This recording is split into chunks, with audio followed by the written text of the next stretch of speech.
Good afternoon. I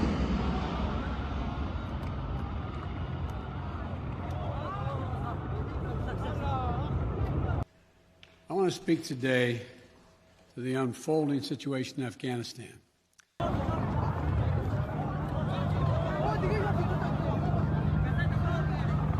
The developments that have taken place in the last week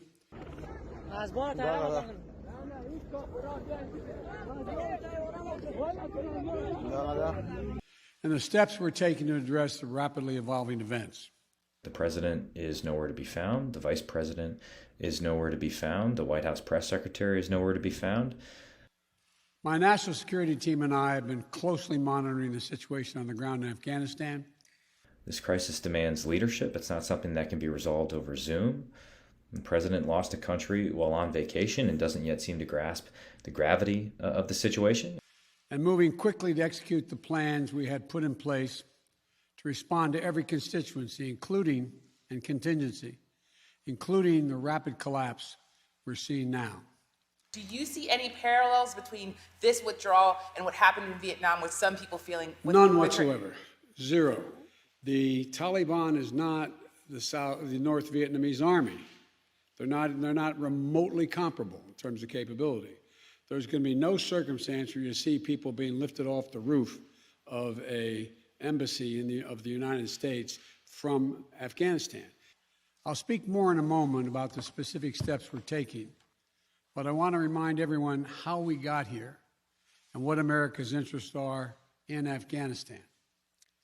We went to Afghanistan almost 20 years ago with clear goals.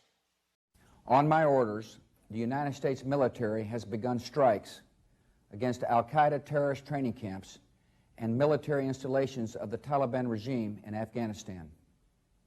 These carefully targeted actions are designed to disrupt the use of Afghanistan as a terrorist base of operations and to attack the military capability of the Taliban regime.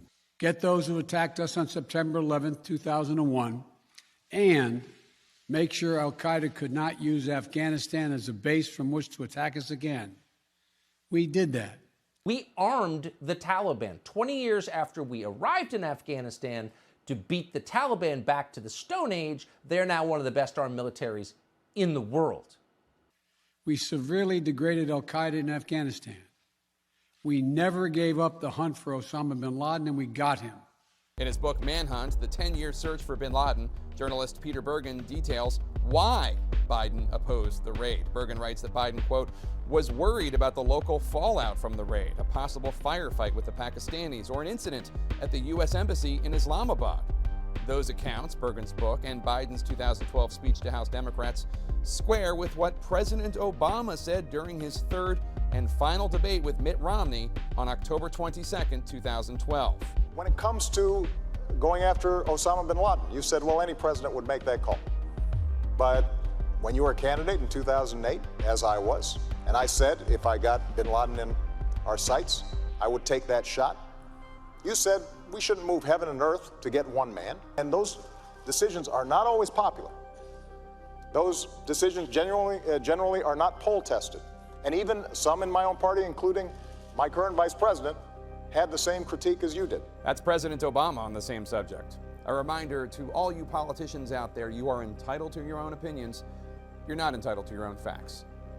Our mission in Afghanistan was never supposed to have been nation building. History is going to judge us very harshly, I believe, if we allow the hope of a liberated Afghanistan to evaporate because we are fearful of the phrase nation building, or we do not stay the course. Our only vital national interest in Afghanistan remains today what it has always been: preventing a terrorist attack on America's homeland. And Mr. Chairman, let's remember why you, Senator Hagel, and I, along with our colleagues on this committee, decided to pass the Afghan Freedom Support Act in the first place. I can sum it up in 3 words: warlords, drugs, and terrorism. We did it for the sake of the people of Afghanistan. We also did it for the sake of our own national security. I've argued for many years that our mission should be narrowly focused on counterterrorism, not counterinsurgency or nation building. The first thing he needs is security. The second is a plan, which is underway, to rebuild a military and a police force, and an infusion of economic assistance just to do the basic things, like put in fax machines, telephones, desk, paper, the things that are the necessary tools of governance in the most basic of ways. That's why I opposed the surge when it was proposed in 2009 when I was vice president. Afghanistan is slipping toward failure because it has never been a priority, and it has to become one. And that's why, as president, I'm adamant we focus on the threats we face today in 2021, not yesterday's threats.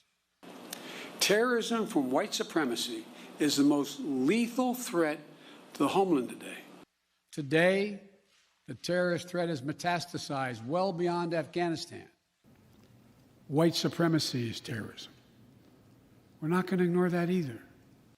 Al-Shabaab in Somalia, Al-Qaeda in the Arabian Peninsula, al-Nusra in Syria, ISIS attempting to create a caliphate in Syria and Iraq, and establishing affiliates in multiple countries in Africa and Asia. Not ISIS, not Al-Qaeda, white supremacists. These threats warrant our attention and our resources. We conduct effective counterterrorism missions against terrorist groups in multiple countries where we don't have permanent military presence. But the most recent reports from the drone papers actually suggest that an overwhelming majority of deaths have indeed been civilian. In Afghanistan, a study found that pilotless drone strikes caused 10 times as many civilian deaths as did piloted planes. If necessary, we'll do the same in Afghanistan. In fact, the Intercept found that out of 200 people killed in airstrikes, only 35 were the intended targets. We've developed counterterrorism over-the-horizon capability. The Intercept also discovered that the U.S. followed a policy of identifying those killed by drone strikes as enemies until there was overwhelming proof that they were civilians. This method of concealing civilian deaths through omission was based on labeling all unidentified military-aged males as enemies killed in action. That will allow us to keep our eyes firmly fixed on the direct threats to the United States and the region. The very first CIA drone strike back in 2002 killed 3 men, reportedly because they thought one of them might have been bin Laden, in part, and this is true, due to his height. And under that rationale, it's kind of remarkable that we didn't take out Jeff Goldblum at some point over the years. Now, reports later indicated the victim was actually an innocent man who was collecting scrap metal. And act quickly and decisively if needed. The problem is, after a week of looking at this, it seems there are shockingly few available answers. In fact, the best summation we could find of the framework we use to authorize and justify drone strikes is from this former Defense Department advisor. Right now, we have the executive branch making a claim that it has the right to kill anyone, anywhere on Earth, at any time, for secret reasons based on secret evidence in a secret process undertaken by unidentified officials. That frightens me. Yeah, it probably does frighten you, because what you just described sounds fucking terrifying. When I came into office, I inherited a deal that President Trump negotiated with the Taliban. The agreement with the Taliban was conditions-based, including the promise to start intra-Afghan negotiations with the Afghan government and not allowing any of its members, other individuals or groups, including Al-Qaeda, to use the soil of Afghanistan to threaten the security of the United States and its allies. Under his agreement, U.S. forces would be out of Afghanistan by May 1, 2021, just a little over 3 months after I took office. And the United States, over the next 14 months, would begin drawing down its troop levels from 15,500 and withdraw all of their forces from their remaining bases, completely leaving Afghanistan by May 1st, 2021. U.S. forces had already drawn down during the Trump administration from roughly 15,500 American forces to 2,500 troops in country. It was also negotiated that the United States and its allies will refrain from the threat or the use of force against the territorial integrity or political independence of Afghanistan or intervening in its domestic affairs. And the Taliban was at its strongest militarily since 2001. Is a Taliban takeover of Afghanistan now inevitable? No, it is not. Because you have the Afghan troops have 300,000 well-equipped as any army in the world, and an air force against something like 75,000 Taliban. It is not inevitable. The choice I had to make as your president was either to follow through on that agreement, which he didn't, or be prepared to go back to fighting the Taliban in the middle of the spring fighting season. See what he's doing here? It's called misdirection.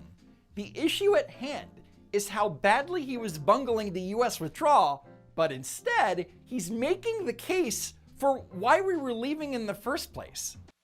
There would have been no ceasefire after May 1. There was no agreement protecting our forces after May 1. But when Biden took office, he foolishly tore up our really good plan. Again, not a plan, it's conditions. We do this, we do this, we do this. If you don't do these things, we're not going to do it. And then we start dropping bombs all over the place. And they say, you know what, we're going to do it. We've decided to do it. There was no status quo of stability without American casualties after May 1. As I personally told the Taliban leader, if anyone ever double-crossed the United States of America, it would be the last thing they ever did. We said it loud and clear. There was only a cold reality of either following through on the agreement to withdraw our forces or escalating the conflict. And the new president came into office and he dropped to his knees and he said, come on in and take everything that we have. I stand squarely behind my decision. Vietnam looks like a masterclass in strategy compared to Joe Biden's catastrophe. We plan for every contingency, but I always promise the American people that I will be straight with you. The truth is, this did unfold more quickly than we had anticipated. And it didn't have to happen. All he had to do is leave the soldiers there until everything's out. Our citizens, our weapons. Then you bomb the hell out of the bases. We have 5 bases. And you say, bye-bye. So what's happened? Biden was going on vacation as Afghanistan was going to hell. Afghanistan political leaders gave up and fled the country. But I've never been a big fan of Ghani. I always said he was a total crook. I've said it for years. It turned out he was a crook. He was a crook, and he left. He fled. He fled with a lot of cash. The Afghan military collapsed. U.S. President Donald Trump has said that the Taliban could possibly overrun the Afghanistan government after the U.S. withdrawal. Sometime without trying to fight. I remember a certain highly overrated general came to my office. Sir, they're fighting for their lives. They're fighting for their country. I said, no, General. They're paid more than any soldier in the world. And when that payment stops, they're gone. And that's exactly what happened. If anything, the developments of the past week reinforced that ending U.S. military involvement in Afghanistan now was the right decision. American troops cannot and should not be fighting in a war. The United States has not been in an active combat role in Afghanistan since 2014, when NATO officially stopped doing that. And dying in a war. Last year, since February 8th, 2020, the United States has not lost a soldier in combat. Not one. That Afghan forces are not willing to fight for themselves. And by the way, they did. 50,000 Afghan military members have been killed in the last 7 years alone fighting against the Taliban. We spent over $1 trillion. Our military is being given to the enemy. We trained and equipped an Afghan military force with some 300,000 strong, incredibly well equipped. The equipment that they've got is the most sophisticated military equipment in the world. A force larger in size than the militaries of many of our NATO allies. He surrendered our air base. We gave them every tool they could need. He surrendered our weapons. We paid their salaries. He surrendered our embassy. Provided for the maintenance of their Air Force. Something the Taliban doesn't have. Taliban does not have an Air Force. We just donated an Air Force to the Taliban. We gave them every chance to determine their own future. We could not provide them was the will to fight for that future. Meanwhile, the Afghan military was taking tens of thousands of casualties. So the notion that the Afghan military has been doing nothing over the past few years is just a lie. But if Afghanistan is unable to mount any real resistance to the Taliban now, there is no chance that 1 year, 1 more year, 5 more years, or 20 more years, the U.S. military boots on the ground would have made any difference. The speed with which the Afghan forces collapsed was frightening, but it was a direct response to the withdrawal of all close air support and civilian contractor support by the Biden administration. Here's what I believe to my core. It is wrong to order American troops to step up when Afghanistan's own armed forces would not. The Afghan military had been built to work with the U.S. military. They required the support of close air support from the U.S. military, and they required American civilian contractors to service the Afghan Air Force. All of that was withdrawn by Biden. The political leaders of Afghanistan were unable to come together for the good of their people, unable to negotiate for the future of their country when the chips were down. According to a United Nations report, since mid-April, not coincidentally after Biden's speech, the Taliban launched more than 5,500 attacks in 31 of 34 provinces. And 20 groups, including Al-Qaeda and ISIS, were fighting alongside the Taliban against the Afghan population and security forces. They would never have done so while U.S. troops remained in Afghanistan, bearing the brunt of the fighting for them. And our true strategic competitors, China and Russia, would love nothing more than the United States to continue to funnel billions of dollars in resources and attention into stabilizing Afghanistan indefinitely. The Chinese are going to do business with the Taliban. They don't care if they're murderers. They're going to have a land bridge into Iran. They're going to build an economic pipeline on that. When Biden does the Iran deal, they'll have their own private pipeline of economic activity, bypassing everybody else into Western Europe. They'll make trillions of dollars. They'll control all the mineral resources in Afghanistan, which are significant, and they will completely outflank India and control Pakistan. We may lose all of South Asia because of this.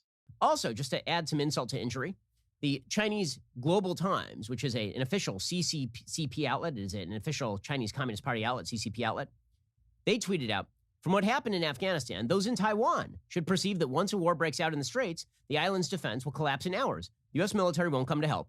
As a result, the DPP, that's the Democratic People's Party of Taiwan, will quickly surrender. So, yeah, clearly they're very upset that we left, clearly. They're already threatening Taiwan. When I hosted President Ghani and Chairman Abdullah at the White House in June, and again when I spoke by phone to Ghani in July, we had very frank conversations. We talked about how Afghanistan should prepare to fight their civil wars after the U.S. military departed, to clean up the corruption in government. The president of Afghanistan, who was a college professor, handpicked by the college professors who run our government, the conspiracy of morons running the world. So the government could function for the Afghan people. We talked extensively about the need for Afghan leaders to unite politically. They failed to do any of that. They also entered into peace negotiations with the Afghan government in 2020 because they knew that if they violated the deal, that there would be consequences under President Trump. But then there was a change in management. I also urged them to engage in diplomacy, to seek a political settlement with the Taliban. This advice was flatly refused. Mr. Ghani insisted that the Afghan forces would fight. But obviously he was wrong. That guy fled the country in an hour without telling anybody, including his handlers at the CIA. They had no idea. But that was an extraordinary success. So I'm left again to ask of those who argue that we should stay, how many more generations of America's daughters and sons would you have me send to fight Afghanistan's civil war? By the end of the war, there had been not one American combat casualty since February of 2020. How many more lives, American lives, is it worth? My son was one of the Marines that died yesterday. 20 years and 6 months old, getting ready to come home from frickin' Jordan to be with his wife to watch the birth of his son. And that feckless, dementia-ridden piece of crap just sent my son to die.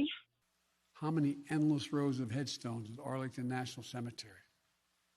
13 brave men and women from all across the country, as young as 20 years old, made the ultimate sacrifice. I'm clear on my answer. And quite frankly, they deserve so much better than this, and better than to have Joe Biden, look down and check his watch during the dignified transfer of remains over the weekend. I will not repeat the mistakes we've made in the past. Oh, this pathetic, sad old sack of crap. My God. Mistake of staying and fighting indefinitely in a conflict that is not in the national interest of the United States. It is worthwhile to note, for all of those who believe that the United States must remove itself from endless wars, that the history of the United States and foreign military occupations is a history whereby corrupt military dictatorships often become our chief allies in democracy. Of doubling down on a civil war in a foreign country.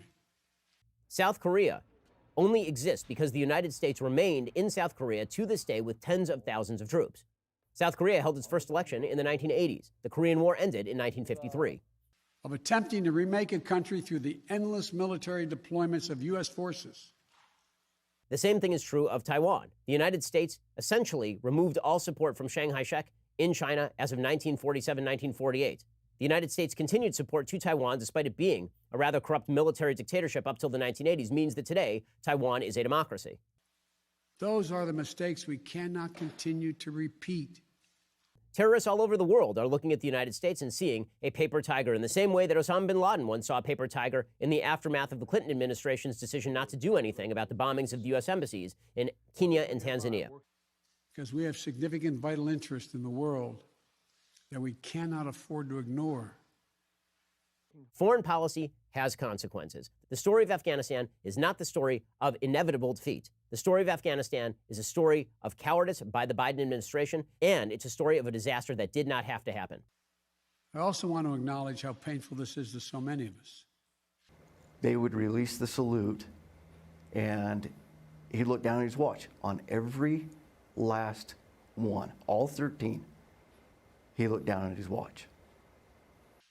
The scenes we're seeing in Afghanistan, they're gut-wrenching. I have, and veterans are calling me, messaging me, telling me about they're getting contacted by our Afghan allies, but also we're getting goodbye notes. Afghans believe that they are about to die. Particularly for our veterans. How do you think they're viewing the U.S. right now? They folks who've worked with us, they know those of us who they worked with, and I think it's a sense of betrayal. Our diplomats, humanitarian workers. I had an Afghan interpreter message me today. Dear sweet sister, the Taliban are in my village. I am about to die. I know who you are. You are for us, but your government is killing us. For anyone who has spent time on the ground working to support the Afghan people. That's what he messaged to me. Your government is killing us. It's hard to respond to that. I can't imagine. It's hard for veterans are seeing this and struggling and wanting to know what they can do. And there's so few, so limited options right now to be able to help anybody. for those who have lost loved ones in Afghanistan. Mark, you want to comment on the watch incident? Did you notice the same thing?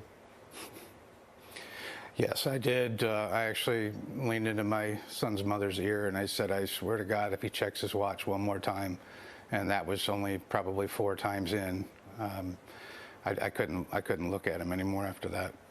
Just considering, especially the time and why we were there, it was I found to be the most disrespectful thing I've ever seen. And for Americans who have fought and served in the country, serve our country in Afghanistan.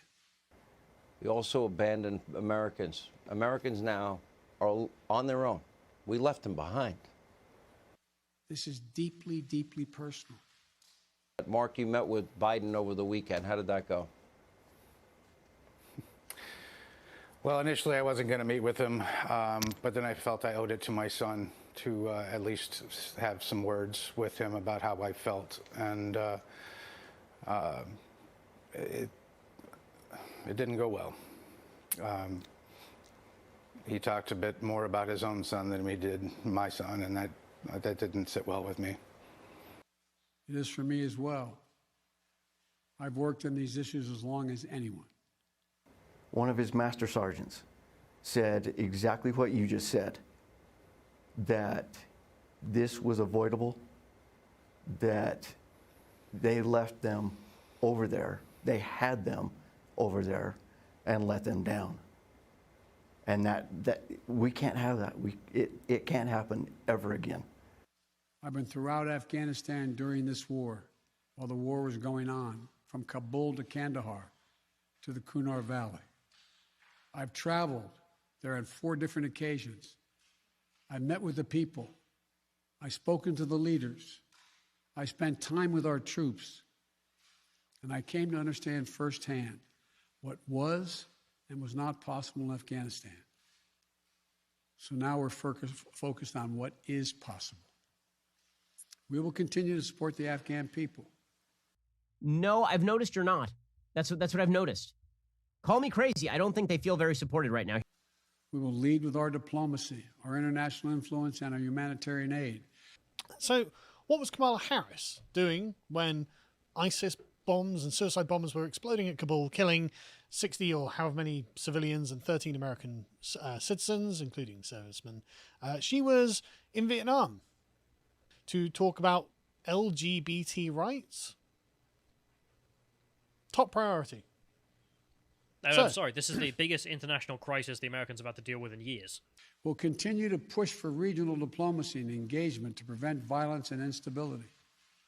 And so this is apparently increasingly important to American efforts to counter China's influence globally. It's like, yes, China won't have any influence in Afghanistan. I mean, they only share a border. They're only going to be... I mean, they have diplomatic relations already. They already have diplomatic relations. Unofficial, not official. Of course it's all going to be unofficial. But the point is, this is ridiculous, and I can't believe that this is even on their list. Who cares about LGBT rights in Vietnam when American troops are dying in Afghanistan because of your administration's bad decisions? We'll continue to speak out for the basic rights of the Afghan people, of women and girls, just as we speak out all over the world. So what's Nancy Pelosi doing? What do you think Nancy was doing? I don't know. Trying to organise an airlift? Women. We need to talk about Women's Equality Day in San Francisco. Literally. I've been clear that human rights must be the center of our foreign policy, not the periphery. Yeah, what was the military's bureaucracy up to? Well, Jack Posobiec lets us know.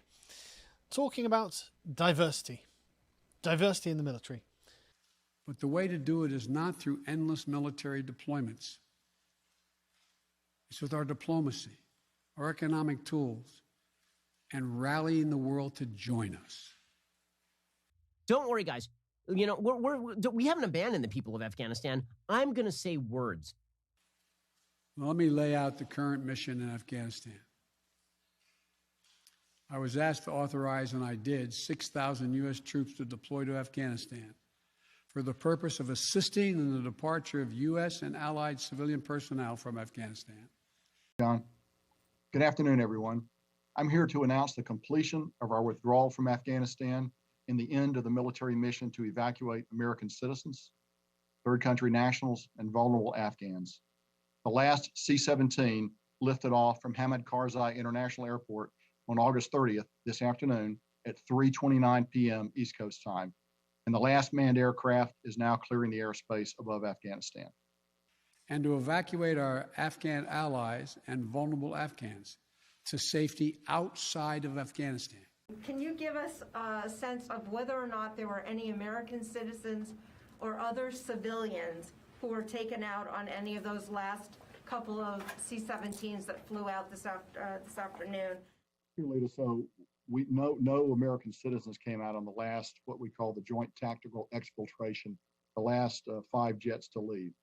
We maintained the ability to bring them in up until immediately before departure, but we were not able to bring any Americans out. That activity ended probably about 12 hours before our exit, although we continued the outreach and would have been prepared to bring them on until the very last minute, but none of them made it to the airport and were able to be accommodated. Our troops are working to secure the airfield.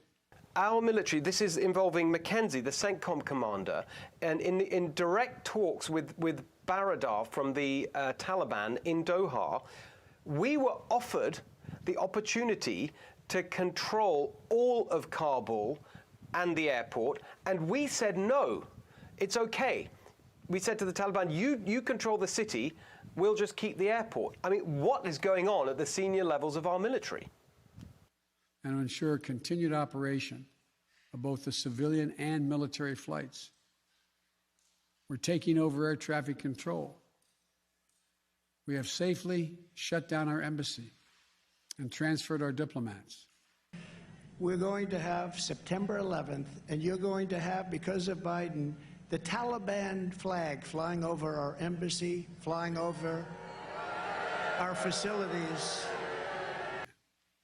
We'll also continue to support the safe departure of civilian personnel, the civilian personnel of our allies who are still serving in Afghanistan.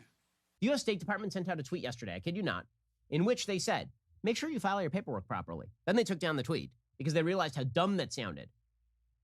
That people are going to be filing their paperwork to get out of Afghanistan as the Taliban take over and start shooting people. Operation Allies Refugee, which I announced back in July, has already moved 2,000 Afghans who are eligible for special immigration visas and their families to the United States. Amazing. Well, a stunning number. 2,000 Afghans eligible for special immigration visas and their families have moved out? That's incredible. What an amazing feat. Out of 100,000 people. In the coming days, the U.S. military will provide assistance to move more SIV-eligible Afghans and their families out of Afghanistan. We're also expanding refugee access to cover other vulnerable Afghans who worked for our embassy. U.S. non-governmental agencies or U.S. non-governmental organizations and Afghans who otherwise are at great risk, and U.S. news agencies. The Taliban now has the biometric data stored on biometric devices that we left behind that has the information, the personal identification information of the Afghans who served alongside us as interpreters or served in the Afghan army as a part of our mission to fight against the Taliban. I know there are concerns about why we did not begin evacuating Afghans civilians sooner. But we've all seen the pictures. We've seen those hundreds of people packed into a C-17. We've seen Afghans falling. That was 4 days ago, 5 days ago. Part of the answer is some of the Afghans did not want to leave earlier, still hopeful for their country. So for you, that was always priced into the decision? Yes. And part of it because the Afghan government and its supporters discouraged us from organizing a mass exodus to avoid triggering, as they said, a crisis of confidence. But you don't think this could have been handled, this actually could have been handled better in any way? No mistakes? No, I don't think it could have been handled in a way that we're going to go back in hindsight and look, but the idea that somehow there's a way to have gotten out without chaos ensuing, I don't know how that happens. I don't know how that happened. American troops are performing this mission as professionally and as effectively as they always do, but it is not without risks. As we carry out this departure, we have made it clear to the Taliban, if they attack our personnel or disrupt our operation, the U.S. presence will be swift and the response will be swift and forceful. We will defend our people with devastating force if necessary. Just clap for that, you stupid bastards. Our current military mission will be short in time, limited in scope, and focused in its objectives. Get our people and our allies as safely as quickly as possible. And once we have completed this mission, we will conclude our military withdrawal. The fact of the matter is that this administration still has no idea how many Americans they have left behind enemy lines in Afghanistan as they ended the evacuation mission. We'll end America's longest war after 20 long years of bloodshed. So first off, for example, Biden announced that the United States is done with Afghanistan forever. We're gone and we're not coming back, ever. Then Biden angrily announced that we'd, quote, hunt down something called ISIS-K. This ISIS-K, Biden said, may be hiding in Afghanistan, in which case we will hunt them down there in Afghanistan. So actually, we're not really leaving Afghanistan. We could be back very soon. The events we're seeing now are sadly proof that no amount of military force would ever deliver a stable, united, secure Afghanistan. The Biden administration undermined the confidence of the fighters in Afghanistan. As known in history as the graveyard of empires. What's happening now could just as easily happen 5 years ago or 15 years in the future. We have to be honest. They fought with us, and we said they would be secure, and his administration undermined the confidence of those people fighting, and they didn't believe they were going to have air support. Our mission in Afghanistan has taken many missteps, made many missteps over the past 2 decades. And then we bizarrely, in one of the great blunders in military history, evacuated Bagram Air Force Base in the night. Why? Why would we have evacuated Bagram Air Force Base? I'm now the 4th American president to preside over war in Afghanistan. 2 Democrats and 2 Republicans. I will not pass this responsibility on to a 5th president. We're expending minimal resources to keep that country stable and to prevent it from falling into the hands of terrorist enemies and to the hands of our geostrategic enemies. I will not mislead the American people. Everything that could have been botched here was botched. By claiming that just a little more time in Afghanistan will make all the difference. From the complete destruction of the Afghan military at the hands of the Biden administration, which removed all close air support and military contractors. Nor will I shrink from my share of responsibility for where we are today.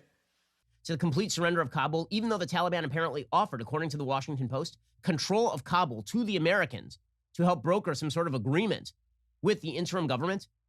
And how we must move forward from here. In fact, now they're telling us they want to give the Taliban more aid, direct cash payments. I am President of the United States of America, and the buck stops with me. Because Joe Biden was humiliated by that terror attack at the Abbey Gate at Kabul International Airport, according to local reports on the ground, the United States fired a drone missile at what was supposed to be a suicide bomber.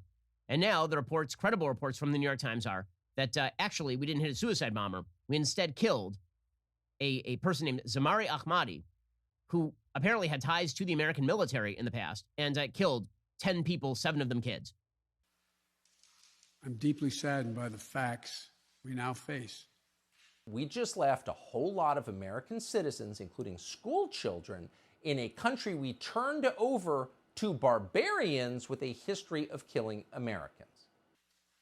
But I do not regret my decision to end America's warfighting in Afghanistan and maintain a laser focus on our counterterrorism missions there and other parts of the world. And Biden comes out of his bunker. He comes back from Camp David trying to do a campaign photo op speech, and he attacks the Afghan people who are at the edge of that airport because we promised them security. Our mission to degrade the terrorist threat of al-Qaeda in Afghanistan. We had no choice but to leave $90 billion of sophisticated military equipment to the Taliban. I cannot and will not ask our troops to fight on endlessly. The notion that this was either an endless war or that the Taliban were about to overrun the country unless the United States pulled out is unsupportable by the facts. In another country's civil war, taking casualties, suffering life-shattering injuries, leaving families broken by grief and loss. Bottom line is this: there was a stalemate in Afghanistan. That stalemate had been held by a minimum number of American troops with a very minimum number of American deaths. It is not what our troops, who have sacrificed so much over the past 2 decades, deserve. What has it been like for you guys watching the war end the way that it's ending? The military leadership, the advisors of the president, are cowards. Cowards, straight scared to tell them no. You can't tell me that you're gonna leave American lives, allies, to fend for themselves. It's totally wrong, and it makes me, as an American, it makes me sad to be an American. While it's been hard and messy, and yes, far from perfect, I've honored that commitment. I don't think the American population as a whole understands the sacrifice, the heart that we left over there. Imagine working and striving and fighting tooth and nail with your actual life every day, thinking that you're making a difference, and then one day you wake up and it's all gone. More importantly, I made a commitment to the brave men and women who serve this nation. We'll undoubtedly see veteran lives lost because of this. We'll undoubtedly see people commit suicide because everything that they fought for feels like it was in vain. Veterans are going to kill themselves because of this, and I don't think the men in suits are quite aware of that just yet. That I wasn't going to ask them to continue to risk their lives in a military action that should have ended long ago. Do you think it was in vain? Yeah, I do.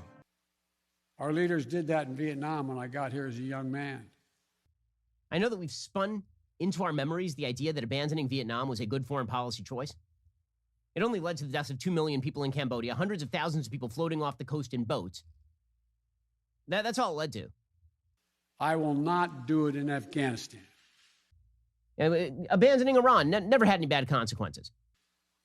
I know my decision will be criticized.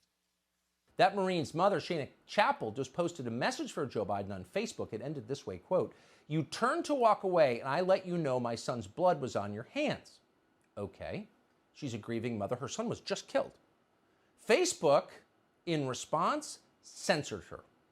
Instagram, which Facebook owns, deleted her account entirely. And that's what happens when you contradict the head of the Democratic Party. But I would rather take all that criticism. I'm not supposed to take any questions, but go ahead.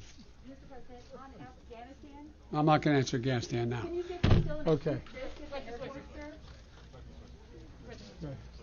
Then pass this decision on to another president of the United States, yet another one, a fifth one. Because it's the right one, it's the right decision for our people.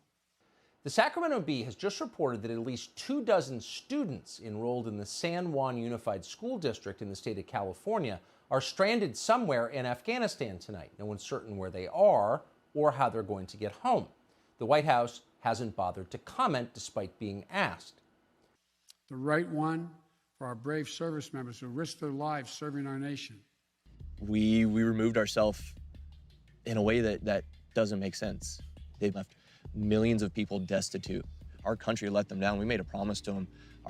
We made promises to them on face-to-face levels. Like individually. Individually.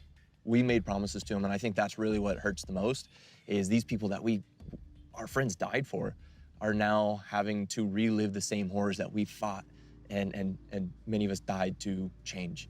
And that's devastating. That's the right one for America. Thank you. May God protect our troops, our diplomats, and all brave Americans serving in harm's way. Mr.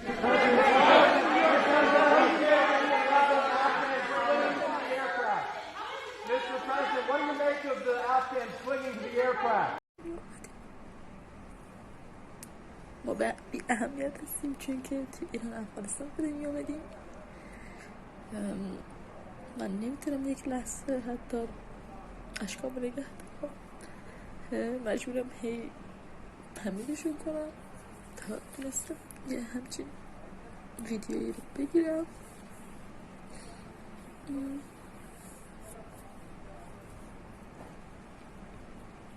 کسی به ما اهمیت نمیده و ما توی تاریخ هم میمیریم. خیلی خنده دار.